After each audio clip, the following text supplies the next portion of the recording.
like, for instance, coercing the Americans and the Chinese and the Indians into actually cleaning up their act. There's very, very little will to do it. And the future definitely will not look like the Jetsons. I don't have my flying car. Everyone apart from Jeff doesn't have their flying car. And, you know, it's very unlikely that we will see robot dogs and you know, like Astro and, you know, that genetically modified weird fluffy thing. The reason their houses are on those big poles is because they've completely destroyed. Yes, that's right. You notice that nobody's feet ever touches their ground in the Jetsons because, you know, like if they touch the ground, all the pollution would just eat them up, and the, you know, people occasionally fall out of the houses, and, you know, it's like, burning, burning. Or something like that. Good one, Seth. I like that. I'll have to somehow make that up. Probably also with porn as well, so I can win that other competition. Burning Jetsons porn. Yes! So here we go. Some environmental stress facts. Quite grim, really. You know, humans appropriate just over 40% of the total photosynthetic production of Earth. That's actually quite a lot if you think about it. I mean, like, how much do you think... has anyone here ever heard of that before? Oh, yeah, good, well done. That's one.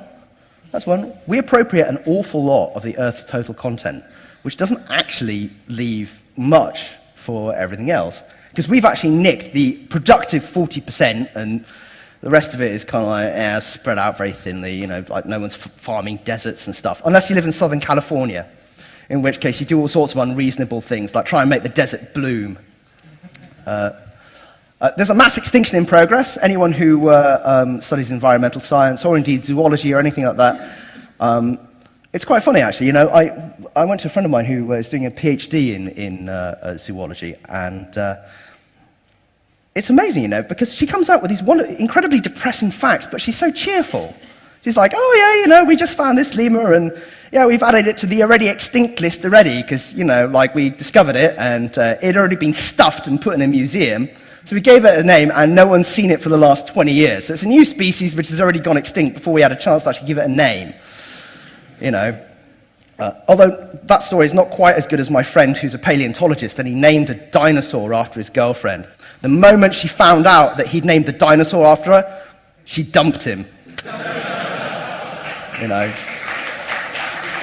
So, you know, note to the wise, never name anything after your girlfriend because, you know, she'll panic, there'll be this whole commitment thing, and, you know, it'll all fall apart horribly. So we have a mass extinction in progress. We have species that we actually haven't catalogued or looked at yet, and they're going extinct before we've even found out about them, which, if you think about it, it's actually a pretty sad state of affairs. Most fisheries are approaching collapse. What's quite something frightening I found out the other day is that sushi is now more popular in China than in Japan. So, you know, you've got 1.6 billion people all eating sushi, you know, and, you know, there are actually fewer tuna than there are people in China, which is, you know, a bit of a disaster because there's not enough to go around. So, I know, and anyone here who likes their fish, you know, like being from London, of course, you know, I like my fish and chips, and, you know, I was quite horrified the other day to discover that fish and chips, the fish from my local fish and chip shop actually was coming from the Pacific because they couldn't actually afford to buy local fish because the fisheries had collapsed. And a funny little Chinese guy behind the counter, and he was trying to insist to me that Alaskan pollock taste just like cod, everything's cool.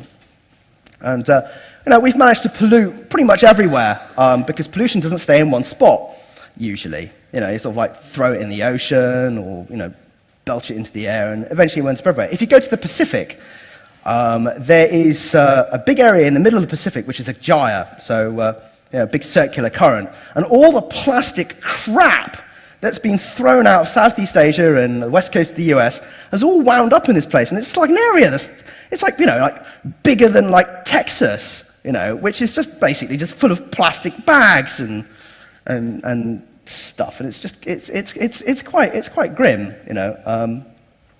And you get toxic compounds that actually build up in all your top predators. So, for instance, you know, there you are, and you want to chow down on your polar bear. I really wouldn't advise that because they're very, very full of toxic chemicals. And you get things like hermaphrodite bears, which sadly the internet does not have a picture of a hermaphrodite polar bear.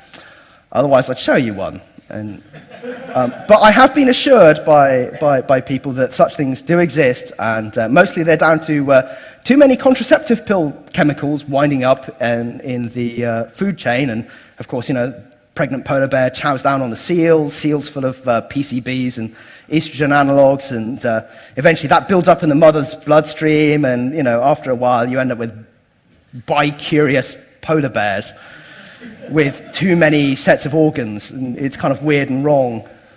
Let's not do that. And as top predators, you should be happy to know, hands up who has a young child. Hands up who's got a young breastfeeding child. Anyone? Oh, yeah, you do. Yeah. Interesting fact. Human breast milk actually contains now more toxic chemicals in it than cow milk. So, But breast is still best, so don't worry about it, okay? But that's just an example of how the food chain concentrates toxic compounds into top predators, and actually the health of top predators is actually a very good indication of how healthy the rest of the ecosystem is. So, for instance, if you start seeing things like, malformed polar bears and, tigers that are unable to reproduce, and peregrine falcons who produce eggs without shells and the rest of it, you can pretty much guarantee that the rest of the ecosystem underneath it is starting to look increasingly unhealthy. And we're starting to see a lot of this. So if you go to some places in China, some places in India, certainly marine mammals and the like, you start to see a lot of this kind of damage. And there's good indication that it's reaching a level now where some of these ecosystems are on the verge of failure, and I'll talk about that in just a second here. So, where are we? Oh no. Biofuels, yeah, there we go. Mass extinction in progress, yeah, there we go. Right. Okay, resource extraction. So, we are really busy here ripping oil and gas and things like this out of the ground. And how many people here have ever heard of a term called peak oil? Some of you. Yeah, there we go. Wow. That's lots here. Okay, very good. How many of that is listening to me making you all very, very depressed? I think that's probably Julian. Yeah, see. Oh, bloody hell. Sorry, man, I've wrecked your show, You can go now. You've heard the rest of the talk probably before. Yeah, don't need to hang around here. Go downstairs. Get high. It's good. So anyway, here we have a quick graph from the US Energy Information Administration, which shows the oil production from the United States. And you can see that it has a sort of like bell-shaped curve here. And this bit here is a discovery in Alaska of Alaskan North Slope oil, which put off the final net production peak off a little bit to the year I can't see that actually, 1988 or something. What's interesting is that if you look at the resource extraction curve for any given resource, they all have the same sort of bell-shaped curve. And what's on this side of the curve here, you just drill a hole and oil just sort of gushes out the ground, and everyone gets coated in black stuff, and and wells blow out and people get killed, and it's and oil executives get even big and fat, and you end up with people like J.D. Rockefeller and indeed people like Dick Cheney. You reach this peak, which is the peak of production. That's the fastest you can ever rip it out of the ground.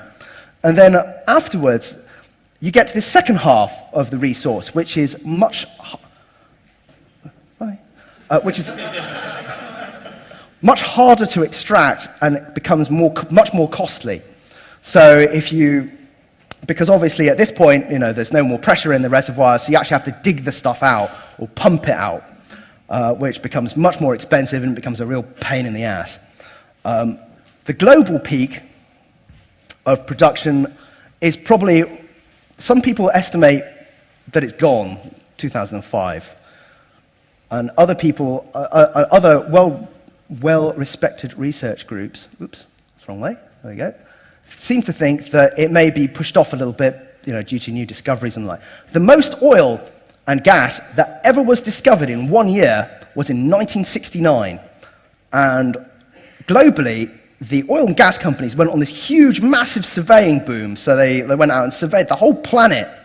And they found the most oil and gas in 1969. All the basins where you might find oil and gas have been identified. Now, increasingly, oil and gas companies are now starting to look in places which were either technically unfeasible or economically unfeasible. So, they're doing things like digging up the Canadian tar sands, and the Canadian tar sands are they're basically the stuff you build roads out of, right? And what they do is they dig it up, take all the water out of the Athabasca River, then burn a third of Canada's natural gas output to actually boil the tar out of the sand, and then upgrade the tar to oil that will actually flow, and then ship it off. And if anyone here has been paying attention to the price of oil, you'll notice that it's gone up from, it started out the year at something like, just about $40 a barrel, and at one point it became almost $100 a barrel. Some of this is due to the decline of the US dollar, thanks George Bush, and some of it is actually due to, a lot of it is due to skyrocketing demand, this big red line here, which is actually mostly China and India in the developing world. And some of it is actually because the actual net amount of production has actually started to fall a little bit. And OPEC says every year we will boost production and we will boost production, but they never actually release the data to back up those assumptions. So the rest of the world is left guessing. And in fact, rather strangely, round about in the sort of early 80s, when OPEC decided to tie the production quota to the amount of stated reserves, everybody's reserves suddenly sort of like tripled overnight. Because obviously, you want to pump the oil and the gas as fast as you can because you need to pay to have your arms cast in solid gold with big swords and stuff, and you need to make giant, statues of yourself that always face the sun doing this. Sun never sets. Don't laugh. People actually do this stuff. If you ever go to, I think it's Uzbekistan, the first...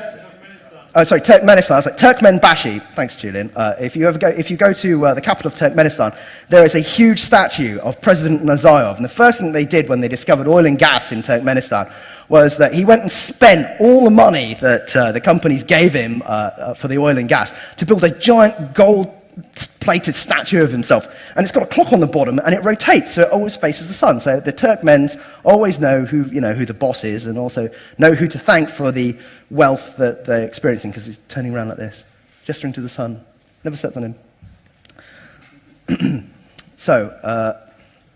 Right, sorry, you're not laughing, I'm not doing my job right. So demand seems to grow relentlessly because everyone wants to live like actually more specifically, they want to live like him. Yeah, that's you, Seth, and rest of my American chums.